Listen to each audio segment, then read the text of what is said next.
Hi, and welcome to another episode of Hot Takes with me, the Silver Fox. And while he's off enjoying himself in Qatar and mixing with his Hamas friends, Humza Yousaf has been dragged into another revelation that he lies. Spectacular lies at that, because they are lies that were so easily provable.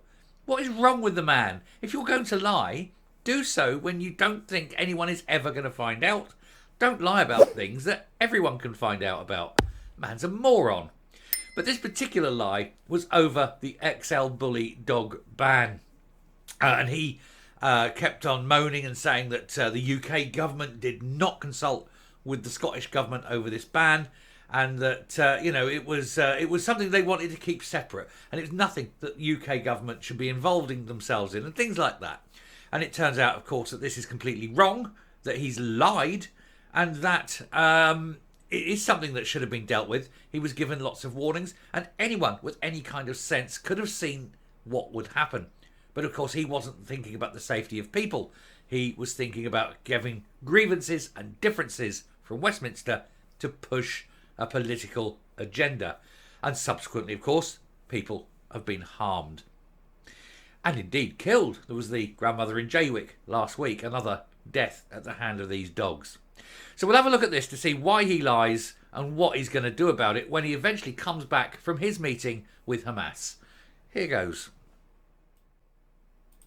So Humza Yousaf ignored multiple stark warnings about the killer XL Bully influx to Scotland as he played the Westminster blame game. He started blaming Westminster and said, oh, well, you've changed the rules, you didn't tell us, and now all these dogs are coming up here, but we demand that, you do this and you do that. And we won't do what you want because we're Scotland and we have different rules. People get attacked. And then he blames Westminster for not telling him. Oh, you didn't tell us you were doing this. And there's a technical word for what he is claiming. And that word is bullshit. The First Minister insisted that the UK government failed to consult with them on banning the dangerous animals. But correspondence reveals that they urged them 3 times to follow suit, with Michael Gove even writing personally to Shona Robertson. So minister to minister, and they're claiming that there was no correspondence, that there was no consultation, that they didn't know what was happening. And you've got to call it out for what it is. Sheer and utter bollocks. He lies and he lies and he lies. And unfortunately, the SNP voter, the average SNP voter, is so stupid that they believe all the lies, even when proof is shown that they're lying. You basically have an SNP voter who will sit there and go, yes, I know he lies to me, but I'm still going to vote for him because I'm incredibly stupid.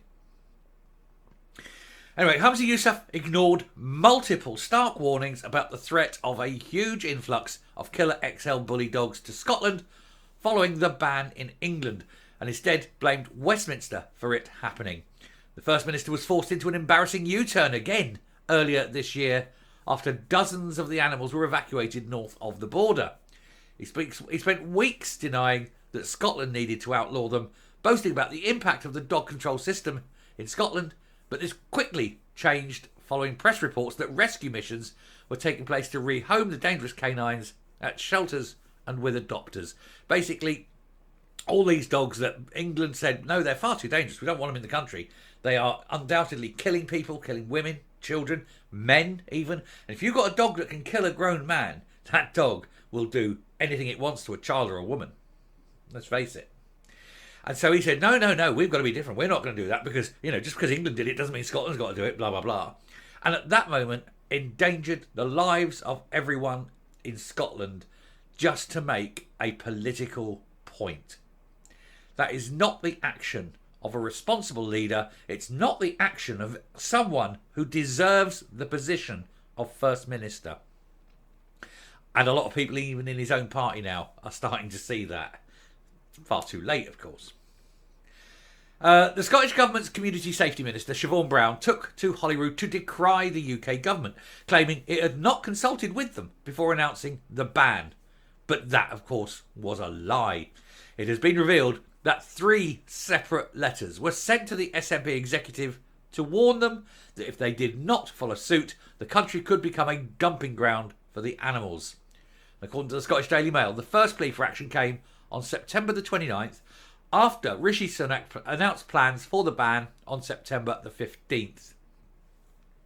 Then Cabinet Minister Michael Gove warned Deputy First Minister Shona Robertson on November the 11th about his fears that Scotland would become a potential dumping ground for the dangerous dogs that are moved from England and Wales to Scotland. And a final message was issued in mid-December, a fortnight before the dogs were outlawed in England and Wales, revealing that it would not be an offence to travel north of the border and abandon the animals. Ms Brown blamed the UK government for this loophole, as she begged people not to do this in early January.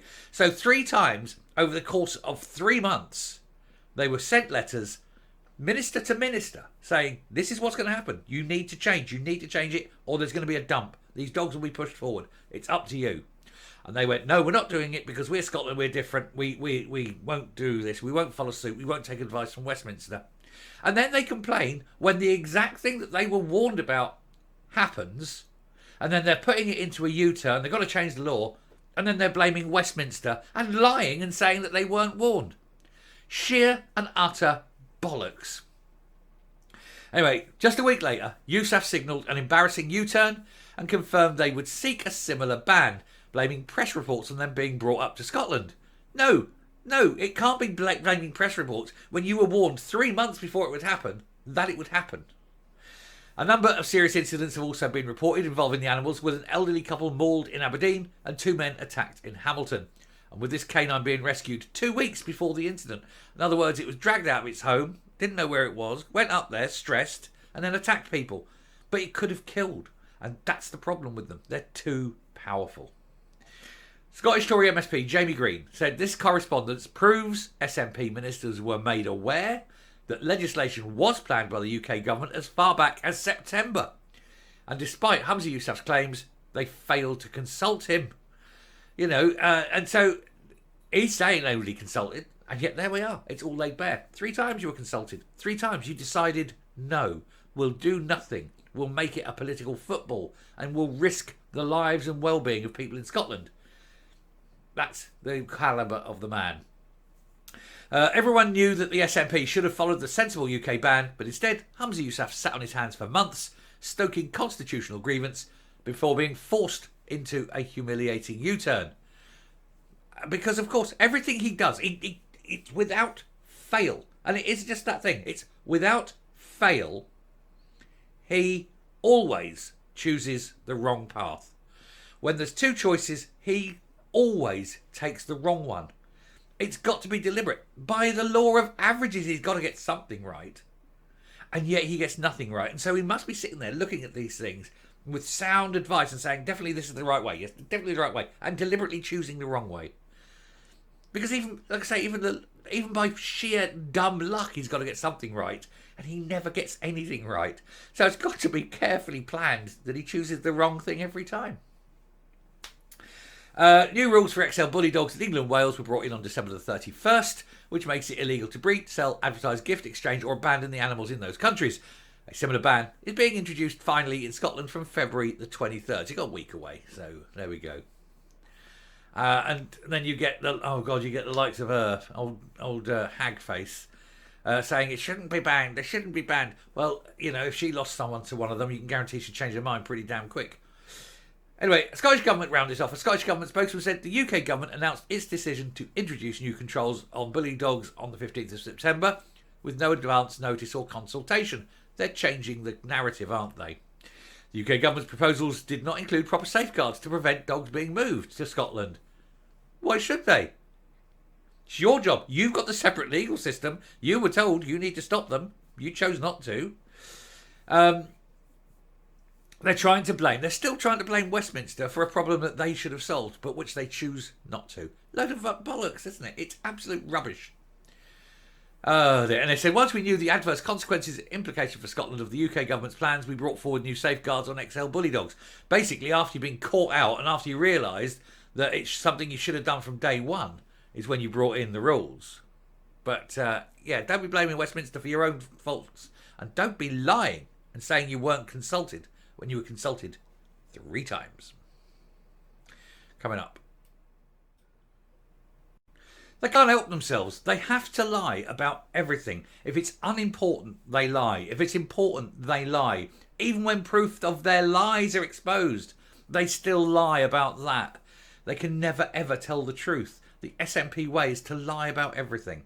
And then they blame Westminster. Oh, we didn't know. Nobody consulted us. Well, we did on that date. We did on that date. We did on that date. Oh, yes. But you never consulted us. We've just proved we did. Yes, but we need to lie because the stupid people who vote for us must never find out the truth. It doesn't matter if they find out the truth. They're so stupid, they're still going to vote for you. But hey, that's the SNP way, isn't it? Lie and then treat everyone as being stupid. Thank you very much for watching. Do please hit the subscribe button, ring the bell, leave a like, leave a comment, please share the video, and I will speak to you later. Bye.